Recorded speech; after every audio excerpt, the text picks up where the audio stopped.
I'm going to make something a little bit odd today on the drawing board. I like to go with things a bit more obscure, and you don't get much more obscure than the Daihatsu Bee.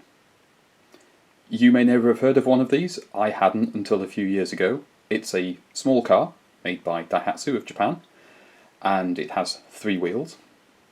And they were produced for a couple of years in the early 50s. I don't know a great deal about them. They've always just sort of, since finding them, they've fascinated me with the styling of them, because they almost look like a normal car from the period, and they're so weird. When it comes to 3-wheeled vehicles, quite often they are to meet specific regulations. Like in the UK, for example, you could drive a 3-wheeled car under a certain weight on a motorcycle licence. I'm not going to bring you in from the very start of the process. I'm going to dip in and out as we build the picture. It takes me quite a while to do one of these pieces, and I don't think you really want to watch the whole thing non-stop.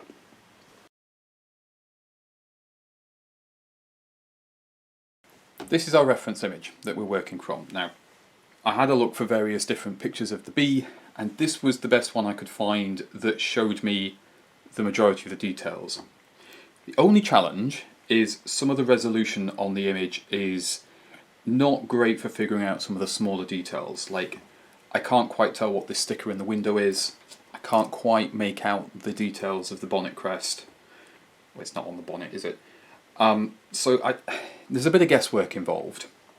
A few things I do want to change as well, like the aftermarket indicators here. I don't want those, so I shan't be drawing those in.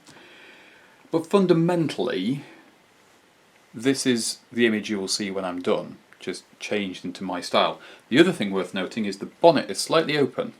I don't want the bonnet slightly open, so I have to draw that closed. I'll clear out all of this clutter in the background, so the buildings, the people, the other vehicles, all of that's going to go because of what I'm doing. The sketch has already begun. I've already laid out roughly where my various details are, where the windows are, the proportion of the headlights, that sort of thing. It can be a little bit tricky to lay it out on your page. I have a little overlay that I use to actually give me a white border so that I remember I've left space for framing. Most of my pieces are designed to go in frameless frames, and sometimes I forget. Not everybody likes frameless frames, so you need to leave some space around the edge to put a conventional frame on.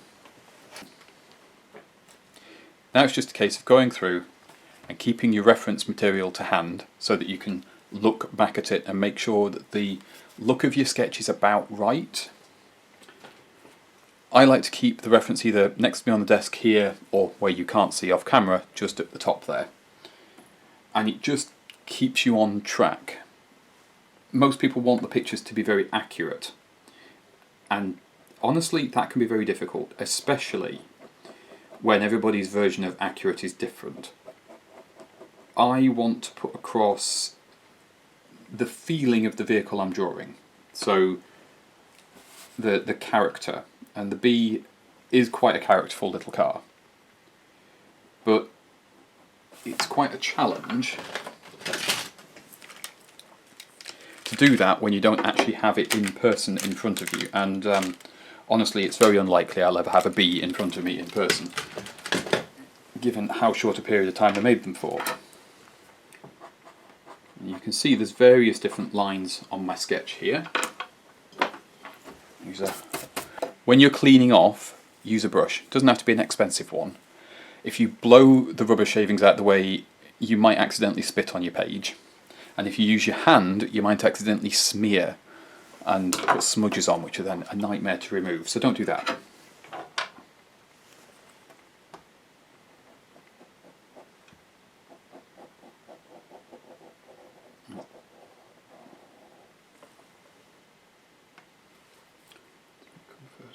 So just come further forwards.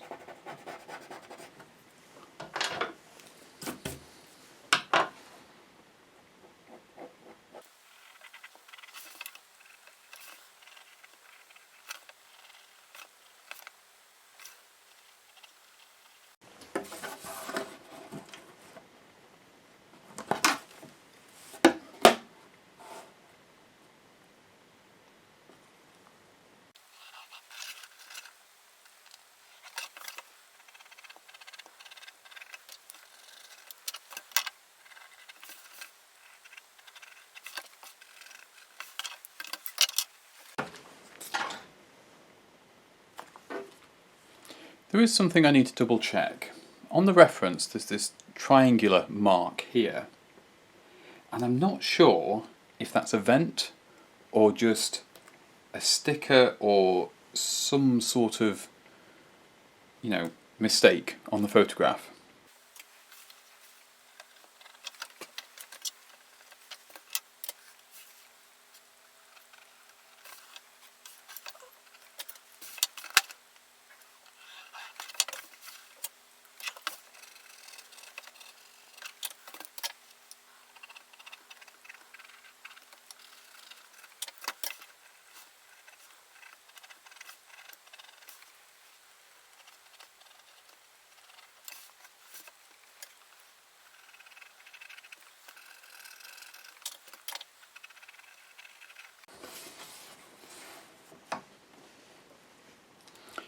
It's just a lot of this, really.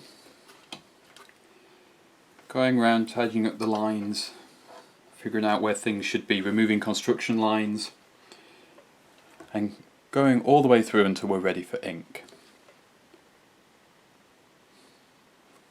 Now, the bee is a lovely, simple design, but it's also deceptively difficult to draw because you have, for example, this whole front piece is one big curve that narrows, and it's got compound curves in the vertical and the horizontal on all sides, and then you have these pods that come out, and they're also compound curves, which are narrow at the back and wide at the front, which is the opposite to the body shell. It's interesting because I've got to now make this look right in an illustration style. So when I come to the inking, I've got to be careful about where I put my ink lines and weights and that sort of thing, because I don't want these to look stuck on, because they're not. They're moulded into the body. So this line here can't be as hard as, say, a door shut line. It's got to be soft. But these lines up here are much harder. These are a much sharper mould line. So it's going to be a challenge figuring out what I put the heaviness into.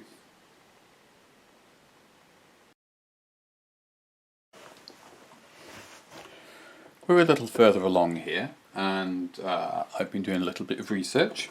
So this funny little mark up here is actually present on the car, and it's a little sort of intake thing. Now I have a reference up on my computer screen which you can't see from here.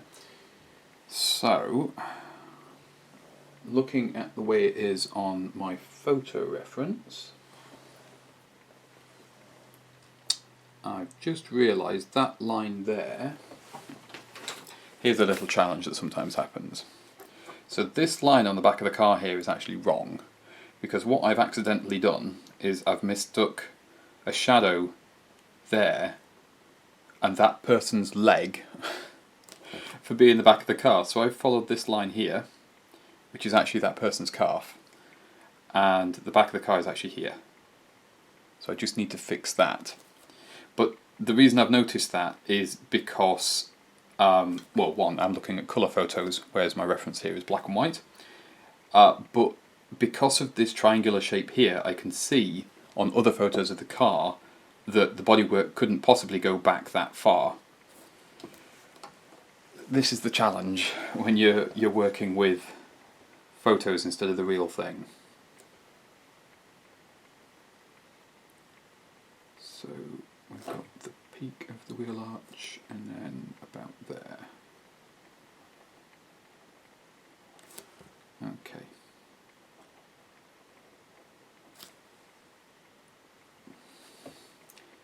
And then this is sort of a Dorito-y type shape.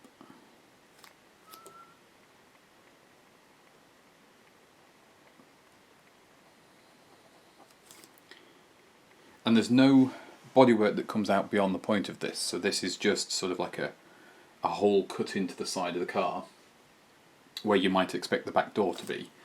But of course these are only a two-door.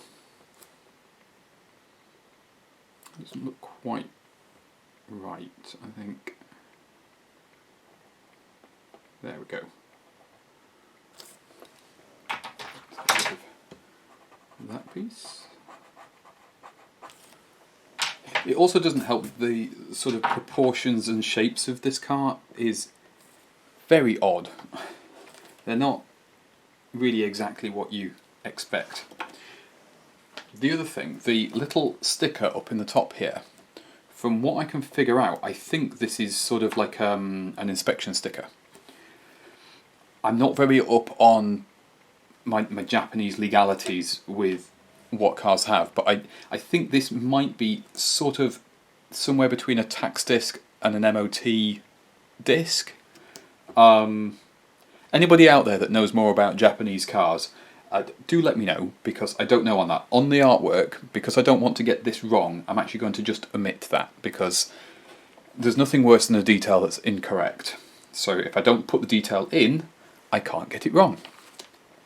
The other little sticker at the top here, that I think is just a little sticker. Some of these cars do seem to have a rear view mirror and some don't. So again, for the sake of simplicity, I'm just going to omit it. We've got the wiper blade on the outside. They always just have the one.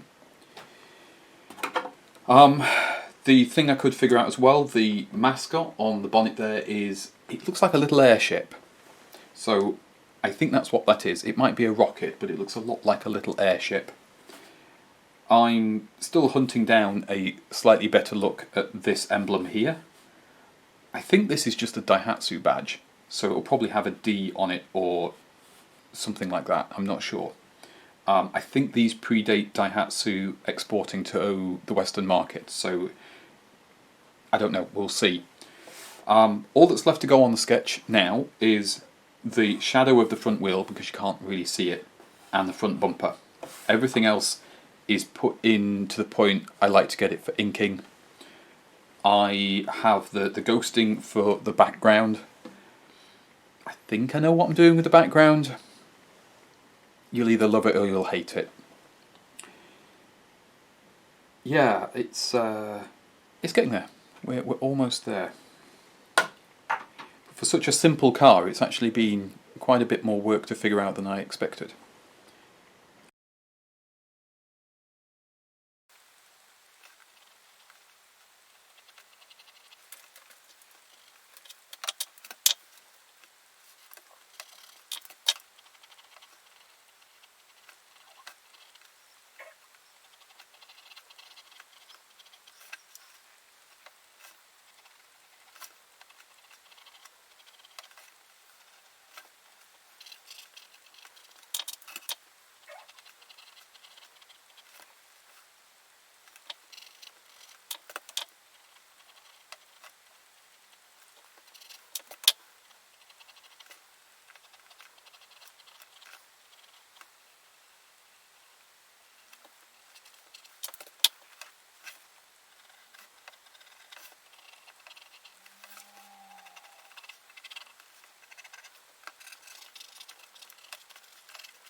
We're ready for ink. I could get some better pictures of this one. I can confirm what I've done there is a good enough match. But the little crest here, it's so hard to find out what that actually is. Now, I have one advantage here, which is that I work at a fairly small scale. Most of my work is A4. So getting the detail in here, as long as it suggests what the detail should be, then we're safe. That is the best picture I've been able to find. Yeah, it doesn't really help me very much. It's little more than a thumbnail,